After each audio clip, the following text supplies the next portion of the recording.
Ann Simonds, Chief Marketing Officer of General Mills, and delighted to be here today in Cannes with the ARF.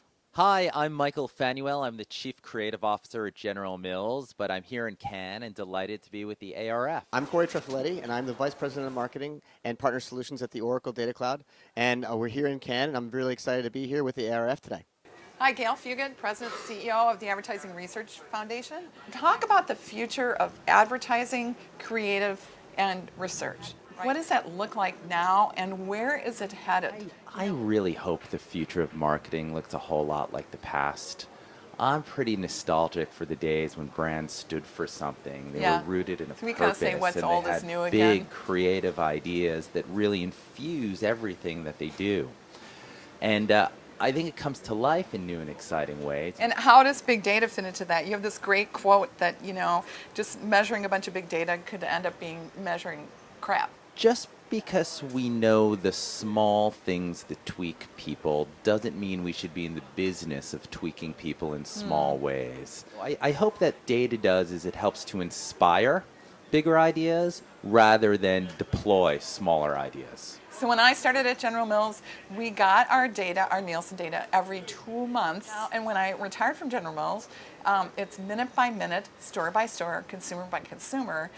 And how is marketing supposed to navigate all that? You just simply have to step back and be choiceful and follow instinct as much as what the big data will tell you. We cannot lose our humanity in the midst of all of that technology of following your gut about what you're curious about, of where big ideas lie. Big food and good can be really good. Big data and good can be really good. I'm a bit of a traditionalist as well, in that we overutilize technology to determine how we're going to have that conversation, and we underutilize that emotional connection that you can create and that contact point that you can have with a person. And I feel like we need to get to a slightly better balance. Like advertising is just that activation of those insights, and right now we're very transactional. And that is not where things need to be. It's a stepping stone to get there. So what's your recipe for that? there's a combination of patience and a lack of ego. You need to empower the marketers that you work with to make a mistake once in a while, to take a risk and knowing that it may not work. And I feel like in too many cases we don't empower people because from an ego perspective we don't want them to make mistakes. What would you say has been one of the keys to your success as a leader? No question that my greatest skill is asking the right question more than knowing the answer. Second is empathy. And the way I think about my own personal brand and purpose is to make moments that matter possible.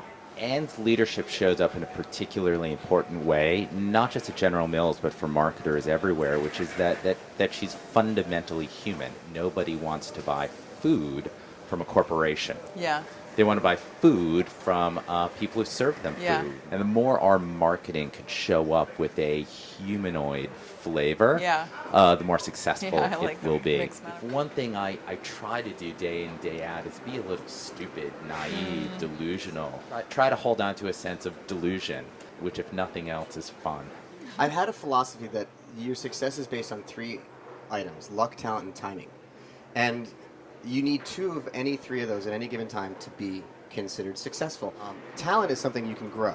Timing is actually something you can totally influence as well. And then luck is another one, because if you're nice to people and you have a positive impact on the people around you, luck just kind of happens because you get thought of. The next generation is asking me all the time, how do I know when to hold them and when to fold them? To just get out of very traditional frames of what you're good at or what your contribution is, but to just be much more broadening in your sense of needing to be a multitasker, multi-dimensional contributor. If I were spending time with those individuals you're describing, would be to appreciate their voice and have a point of view and not restrict yourself to that I play a certain role and I belong in a certain chair at the table. And what I hope we see and discover, and looking 10 years out, first of all, we have to fundamentally fix the diversity of our industry because it is in no way representative of the people we serve. Bring humanity to work and work on ideas.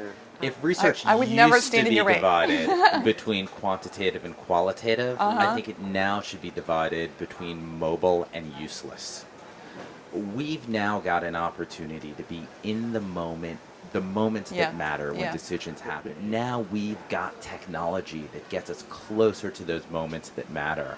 And if I were in the research industry, I'd be obsessed with how we can use the devices in people's hands to harvest insights. Yeah. Not necessarily siloing your individual teams to focus on just one thing, but empowering them to think a little bit broader across some of those silos and to cross-pollinate some of the thinking in different areas. Those two things enable you to identify the best people in the organization, to foster their talent, and to get them in a place where they can have the most impact.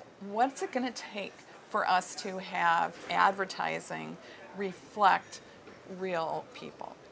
It's hard to take a look at diversity in advertising. Even if you squint, you don't see it.